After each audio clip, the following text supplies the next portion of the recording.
to my thinking corner. So, I have never done YouTube. I have never done any videos. I have vlogged though, but not like on any social media sites. I have recorded videos of me and my girls and my family, but I've never posted anything. So this would be sort of like the first time I post something about myself. So bear with me because it's my first time. So my coffee's just kind of sitting here, so I'll be drinking my coffee while I'm talking because I need my coffee this morning. This is my favorite coffee cup, by the way.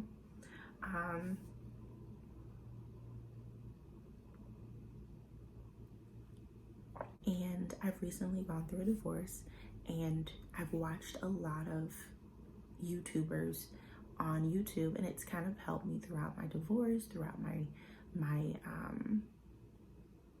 you know, my separation, all of that. It's helped me through it. So I was like, you know what, like, why don't I create my own YouTube channel? And I was like, because YouTube helped me so much throughout my separation and divorce and all of the struggles that I was going through. Why not I help someone else? Because even though YouTube helped me and I followed a lot of YouTubers that were going through things that were similar to my situation, no one was going through something that was exactly like my situation. So I was like, there's quite possibly people out there going through exactly what I went through and just don't know, you know, just don't have anything that it may sort of connect to what they're going through, but not exactly. I have several YouTubers out there that helped me throughout my separation. I also have several YouTubers who I watch that have wonderful, beautiful families that I just enjoy watching them and enjoy watching their families. So I was like, you know what? Let me maybe do the same for someone else. I'd love to put what I know and what I've been through out there so that if it helps somebody else, that would be wonderful, because I've had so many people help me that don't even know they helped me. So the first thing is that throughout my divorce and separation, I discovered a lot of things about myself, a lot of things about my ex through YouTube that I did not know existed. It's kind of crazy what you can discover about the world. Excuse me. That's my bunny too, if you can hear her making noise in her cage. I don't know what she's doing. So there's a whole world on YouTube that you can discover that I don't even think people realize. People think it's mostly just like memes and TikToks and funny videos and kid shows and Baby Shark and Lola, what are you doing? Not like the rabbit's gonna answer me back, so it really doesn't matter. So people think that YouTube is a whole bunch of like funny videos, music videos. I love to watch BTS. BTS is my favorite group, by the way. I love K-pop, so I like to watch my BTS on YouTube. But there's a whole lot of other things. There's a whole self-help side of YouTube that I don't think people know exists. And the great thing is that when I was going through my separation and divorce, I found that side of YouTube. So I don't want to just keep talking. It's just nonsense for no reason. So let me get into a little bit of my story, or a little bit of my past or history. I have only been divorced since October of 2019.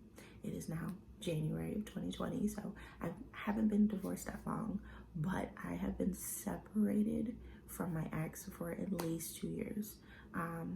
Maybe a year and a half. I may be exaggerating when I say 2 years. I may be trying to stretch it a little longer than what it actually is. I may be trying to make it seem like it's longer or more than what it actually is. So it might be like a year and a half that I've been separated from my ex. We have 2 kids together. two beautiful little girls. They are, Amari is 5 and Avery is 2. So the difference between my separation and divorce versus other people's is that I was married to a woman for 8 years. Within that time frame of being married to her for 8 years, we had 2 children. One is biologically mine, and that would be Amari, who's 5. And one is biologically hers, which would be Avery, who's 2. So, of course, we each had our own biological child, so that makes it a little different than a lot of situations and scenarios I've seen. And actually, I haven't really seen anyone on here talk about lesbian divorces, so to say. So that's where my story differs. Not only that, I discovered a lot of things about my ex and about myself through YouTube, through podcasts, through articles, research, a lot of things that I tried to discover what happened in my marriage and why it did not work. So, excuse me, I need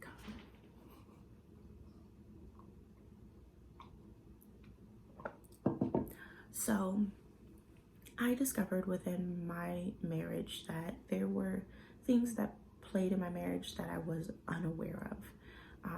One of those things being that I'm not sure, I can't be for sure because I'm not a doctor. I'm not trying to diagnose anyone at all. But my ex has a lot of qualities and a lot of, I say a lot. So bear with me, people. I say and a lot, and I know I do. It's mom brain. I have complete and utter mom brain. I have to think about what I'm going to say before I say it a lot of times, so just bear with me. So, and I say so a lot too. So, and those are all part of my vocabulary, and they're a strong part of my vocabulary, which is why I drink coffee. So coffee is also a big part of my life because this is how I think. So I discovered when I first decided that I wanted a divorce and a separation, I discovered an article on Facebook called Empaths and Narcissists, or the relationship between empaths and narcissists. And it intrigued me because it had a picture of the characters from the movie, what's that movie? 50 Shades of Grey. So it had the characters from 50 Shades of Grey, and of course, if you have read those books or watched that movie, you know that Mr. Grey is a narcissist and a sadist and all kinds of things. So my ex is not a sadist, not whatsoever. However, my ex does have narcissistic tendencies and narcissistic characteristics. And I did not know what a narcissist was, or I've heard the word before, but I did not know what the characteristics were. I thought a narcissist was just, to be truthful, I thought it was a male who was just kind of full of himself.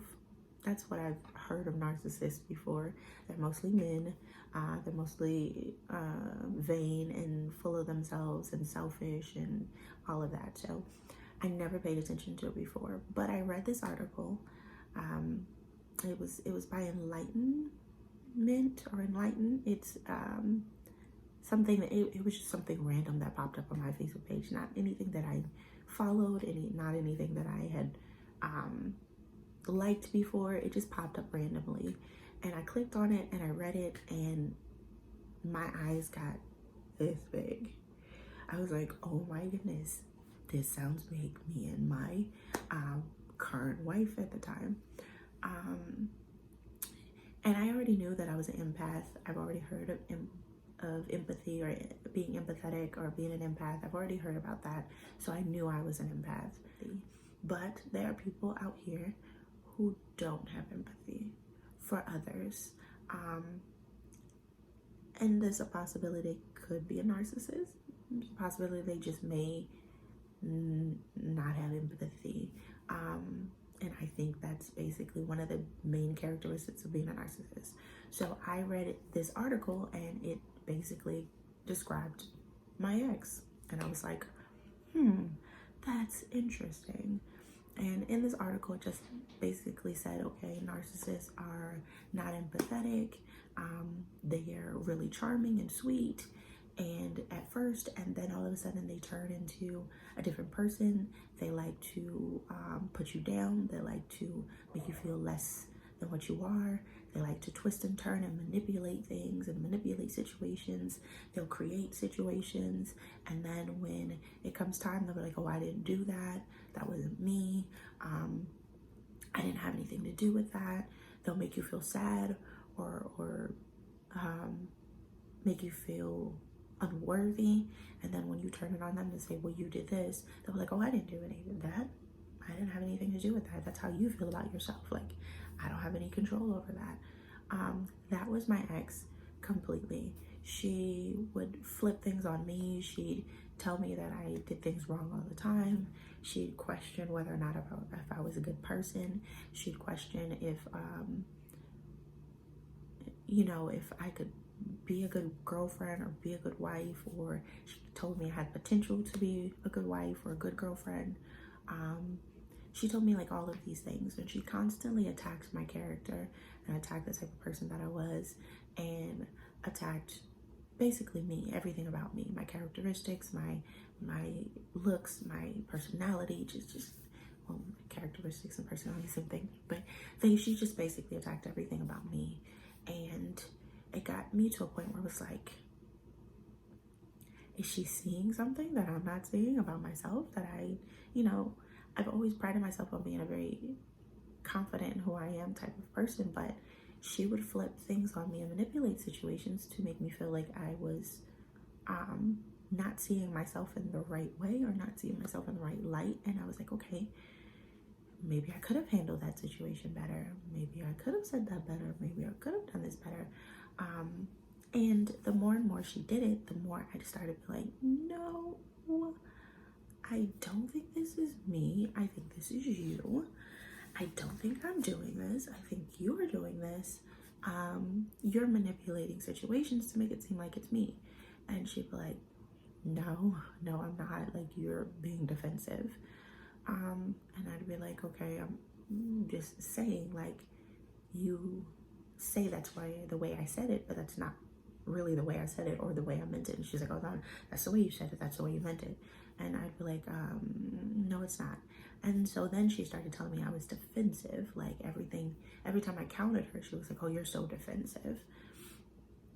And so then I stopped defending myself, because I was like, okay, maybe I am defensive. Like, okay. Like, so then I stopped defending myself against her, and I kind of just allowed her to take control of everything, our life, our finances, our just everything. I started to allow her to take control of a lot of things, and that took a toll on me. I felt like I didn't have any say in our relationship. I felt like I didn't have a choice but to do things her way. I felt like I didn't have basically the freedom to be me. I was very constricted on being myself. In the midst to say, like, I don't want to just keep randomly talking, but in the midst to say, like, my relationship with her was very restricting, and I discovered it was because she had these narcissistic tendencies of wanting to control everything around me and control our relationship, control what we did, what I said, how I did it. And it basically drove me crazy. Like, it drove me to a point where one day I completely snapped and I was like, I can't do this anymore. I can't be in a relationship with you anymore. Like, I felt like I had no control over my life, and I hated it. So I didn't want to, like, I felt like I was suffocating. Like, I was drowning. Like, I was underwater and I couldn't come up for air. And every day it got worse and worse and worse and worse and worse. to the point where I completely was like, I can't do this anymore. Can't be with you anymore. Like, I'm done. I will go more into depth with this in a part 2. Bye.